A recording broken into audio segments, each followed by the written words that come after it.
Happy Friday, everybody. And today we got some Lions news for you. We're going to get into all of the news. We're going to talk about who practiced today. Talk about Dan Campbell talking about the 0-4 start, what it means to him. We got a little bit of good news for Jared Goff. Who's in, who's out. We're going to talk about the injury report that just came out a little bit. And we're going to talk about Aubrey Pleasant. Finally got to speak about that Jeffrey Okudah situation that we see it on the sideline and much more. But before we get into this video, if you're not a subscriber, make sure you go ahead and hit that subscribe button. If you're watching the content anyways, you might as well subscribe and just go ahead and click it. Absolutely easy to do. Also, hit that like button. Let's get to 200 likes in this video. And without further ado, let's get into today's news.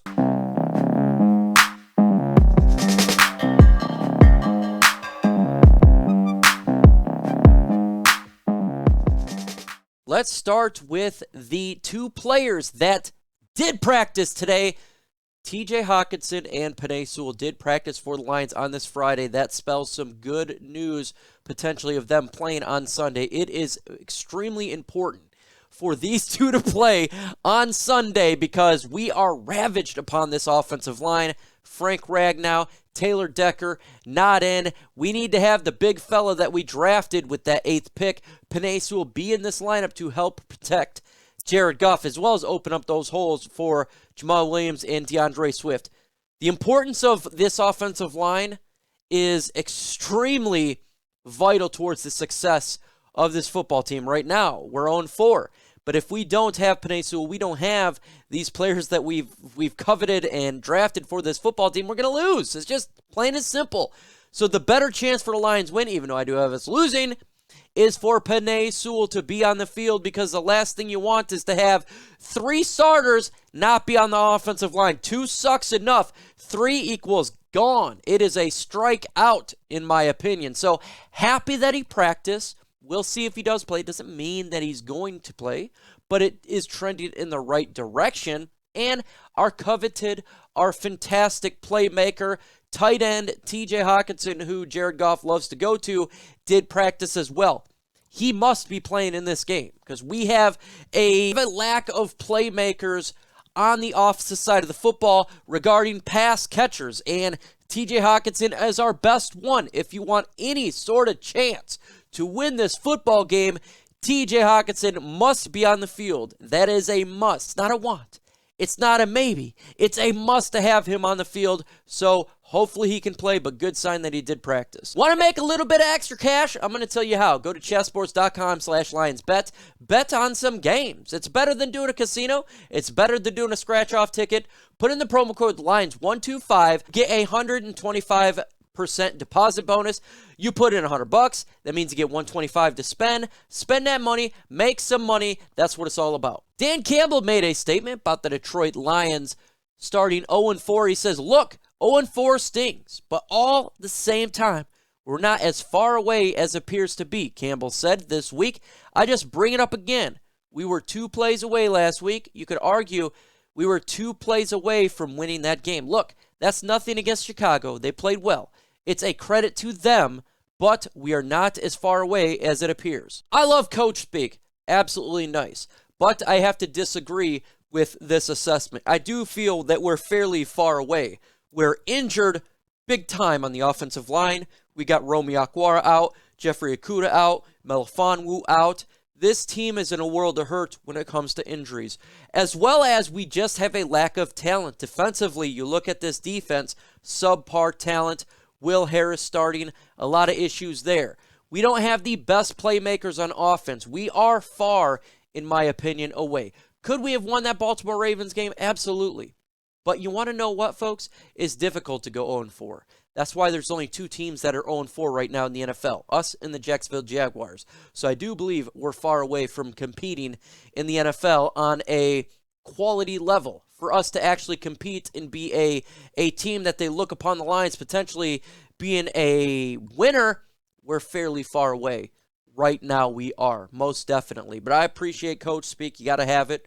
You can't say our team's a dumpster fire, because when you do that, how do the players look at you as a head coach? See, obviously you got to say these things, and that just is what it is. It will take a little bit of time. It's going to take a free agency. It's going to take some drafts. That's the way that rebuild works. And we're seeing it right now, 0-4, and we're probably going to be 0-5. As you've seen my video earlier, that's what I predict. If you are a betting person, you want to look at this spread. Folks, it started at +8. Now it's at +10. That is a giant spread. Right now, it's the top spread in all of football. That's not good. That means that the Detroit Lions are favored to lose this game 10 points. Over under at 49. They believe that the Minnesota Vikings are going to win this game, and I concur with this assessment. I think +10 is perfect. I think 49 is perfect.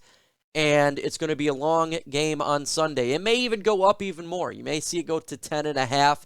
It's very possible. But with the injuries, with the lack of talent, the road game, I see this is perfectly fine. Smash that like button, folks. Let's get to 200 likes in this video. With your help, I know it can get it done. You guys are the absolute best. I would truly appreciate it. Chessboards, get off my back. Smash that like button. Let's talk about Aubrey Pleasant. He finally was able to speak today. And he made some statements. He says, I learned you don't want to be clickbait, Pleasant said. Perception is reality. And at times, I also learned I communicate very well, and sometimes I don't have to do it, that nature, to say the least. He continued on about the Jeffrey Okudah situation. I was frustrated because on that play, he had a chance to make an interception, and he didn't push.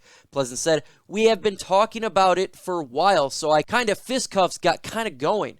Then later on, there was a more feeding play, and I embraced him with a lot of love. I know for outside eyes, sometimes that's tough to understand, but that's the nature of the game. You have high stakes and high rewards. I said it before when this occurred, and I'm going to say it again. I concur, and I agree with Aubrey Pleasant. I believe he did the right thing. He got mad at Jeffrey Okudah for getting blown up on a play. He got mad for getting beat. He didn't turn around. He didn't do the simple things that this coach, who spent countless hours preaching to him, to do. Your whole point is to do your job. He failed to do his job. There is nothing wrong with the coach getting into his 2 points of contact and squaring him away. This is a man's league. You got to have tough, thick skin. Point blank, period. This is not something for the weak. If you can't do your job, you're going to get yelled at. And if you continue not to do your job, you can get on the bench where you don't get yelled at. You'll be sitting there relaxing. So I have no problem with Aubrey Pleasant. I'm glad he had a chance to speak on that. I agree with it. I don't mind it. And I actually kind of like the idea of getting down on people who doesn't do their job right. Let's go to the injury report. We're going to start with the Minnesota Vikings here. We're going to do Amir Smith. He is out with a toe injury. We got Michael Pierce, the defensive tackle. Very good one there. He is out as well with an elbow injury. Nick Viggy, linebacker, he is questionable. And of course, Dalvin Cook, the Minnesota Vikings, great running back. He is questionable to play for the Vikings. When it comes to these guys, obviously we look at Pierce and Dalvin Cook. If Dalvin Cook can go, he's going to definitely get a lot of yards on the ground. Pierce stopping the Lions, but we got to keep an eye on Dalvin Cook because that really could change the trajectory of the game. Still have the Lions losing this game, but having Cook on the field is a big plus for Minnesota, and it's a punch in the gut for the Detroit Lions. Let's go to Detroit. The Detroit Lions have a couple of players on the injury report here, and we're going to start with Trey Flowers, outside linebacker there. He is questionable in this game. Obviously, when it comes to Romeo Okwara, the injury we had there, it'd be nice to have a little bit of depth on the edge.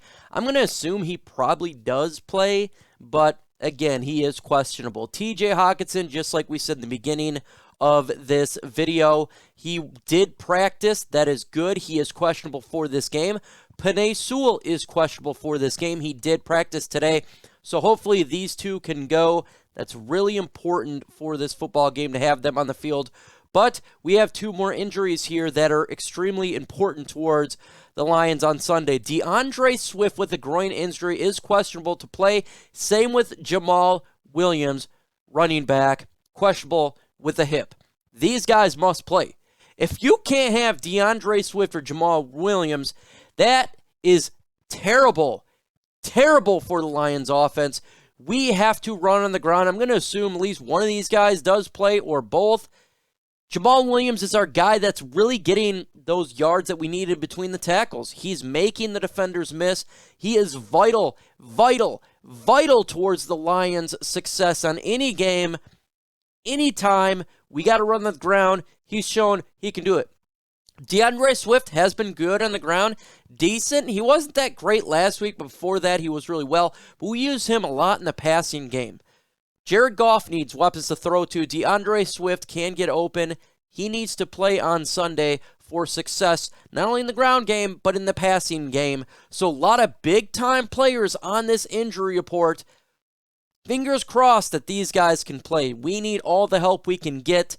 These guys are important towards this team, this offense, and this defense. Predominantly are now a lot of offensive players. Michael Brockers was on the injury report as well, but he was a full practice, and then same at game time status, so I'm assuming he's a good to go there. All in all, the Lions have a lot of injuries. Hopefully, some of these guys can play on Sunday. Something cool for Jared Goff, even though we've had not a lot of cool stuff going on, but it's the Detroit Lions quarterback. Jared Goff has been named the National Football League Players Association Week 5 Community MVP, recognized for helping deliver more than 40,000 pounds of fresh food to 500 families in need. On Tuesday, Goff teamed up with the Forgotten Harvest, a mobile food rescue organization, to help feed needy Detroiters in downtown. Great for him. Appreciate it. Continue to do that. There's a lot of things more important than football, and there's a lot of needy folks out there, especially near Thanksgiving. Help out, help out, help out. Let's do a little bit of prediction here. Obviously, I got the Minnesota Vikings winning this game, 42-23, but let's talk about some player stats here. I think Jared Goff will throw 253 yards, 1 touchdown, 1 interception. I'm going to give the Lions run game together, Swift and Jamal Williams. I give them 110 yards rushing. Minnesota Vikings, 300 yards passing for Kirk Cousins, 150 yards on the ground by Cook, as the Lions take the L, go 0-5. In the upcoming videos, tomorrow we got the mailbag segment, 11 in the morning. That video will drop. A lot of questions you guys have that I went and answered for you. And on Sunday, we got the live watch party, Detroit Lions versus Minnesota Vikings, on my channel live. A great time, play-by-play. We get into the game, the ups and downs. We break it all around. And right after that, about 15-20 minutes after that, we're going to do reactions to the game. Winners, losers, on Monday. Get ready for it. Make sure you hit that notification bell so you don't miss out on any of the Lions news and rumors.